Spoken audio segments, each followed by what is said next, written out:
Kaya hindi ko talaga matanggap na nagawa niya sa anak ko.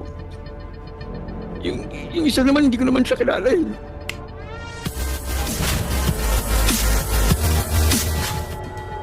Kailangan ko naman siya nakilala nung nangyari na yung insidente, pero sobrang sama ako ng loob ko talaga kay Jordan Wallace.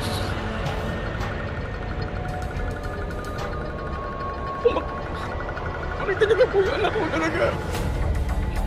Pagkano niya kinuwento sa akin. Tapos nalaman ko pa na bago niya kinuwento sa akin, kinuwento niya mula sa kapatid niya, si Alonso Kulak, na dating child star din. Sinabi sa akin niya, Alonso, si Bento, siya na po yan na. Bro, sana wag nangyari sa inyo, nangyari sa akin. Sa kanya kasi ulos namin ni Sandro, yun nangyari. Kasi sa akin. Yung... Kasama na lang talaga ng loob. Kung kaya na lang gawin hindi ko naman po binibuhat yung aming mga pero sa isang pamilya na talaga ang malaki na naging contribution sa industriya nito. What more sa iba? What more sa mga duguan? Hindi ko naman sinasabi talagang may ginawan sila na iba, pero di mo ba, kung nakaya na lang din sa isang pamilya na talagang may pundasyon na sa industriya nito, what more sa iba?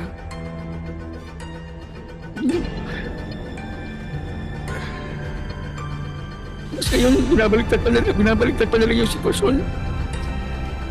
Hindi ko sinasabing GMA.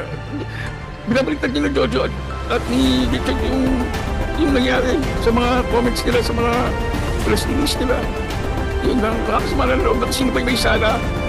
Yun pa yung nagagawang mabaliktad ko storya. Kahit sino naman sigurong ama or magulang, ganito rin ang mararamdaman. Para kay Sandro. Ngayon po, right now, he's undergoing counseling. Hindi po ko nabanggit ang NBI, pero nandun po si Sandro ngayon sa NBI, sa Behavioral Science. Right now, he's undergoing counseling. Yun na po. Maraming salamat po sa lahat ng sumusuporta at nagpakita ng concern kay Sandro. At maraming salamat din sa ating mga mahal na senador na nagbigay ng oras para mag-attend sa hearing na ito.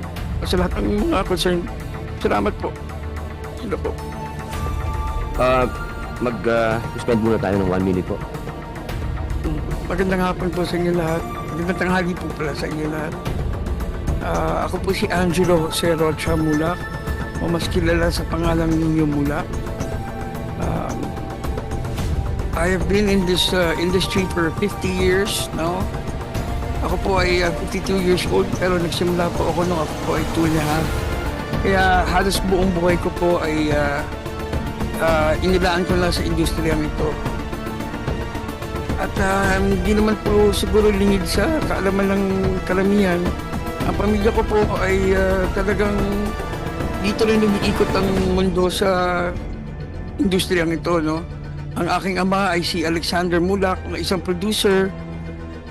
At siya rin po ay naging chairman ng Philippine Movie Producers Association, na nag-design ng scaling system ng sharing ng sinihan at ng producer. Yun po yung naging kanyang ambag sa industriya nito, no?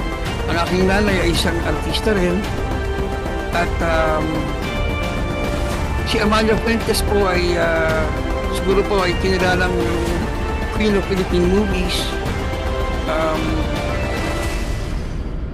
So, si Aga Mulak, si Arlene Mulak,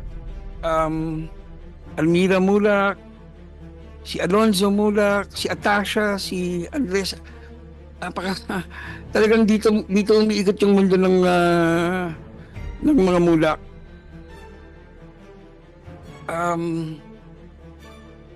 Bilang ama, I may not have been a good husband, you know. I may not have tried my best to be a good husband, but I can proudly say that I did my best, or I did my best to be a good father sa abot ng aking makakaya.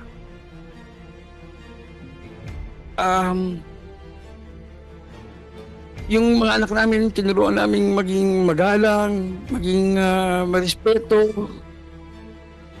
Si Sandro, nung nagsabi siya sa akin na gusto niya mag-artista, sabi ko,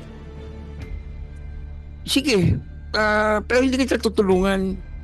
Alam ni Miss Annette yan, sinabi ko sa kanya yan. Hindi kita tutulungan, wala akong tinawagan na kahit sino na para makapasok siya sa industriya. Nalaman ko na lang nag-audition na siya. At nagulat na lang ako, isang araw, biglang sinabi niya pa, natanggap ako ng Sparkle, nakuha siya ng Sparkle.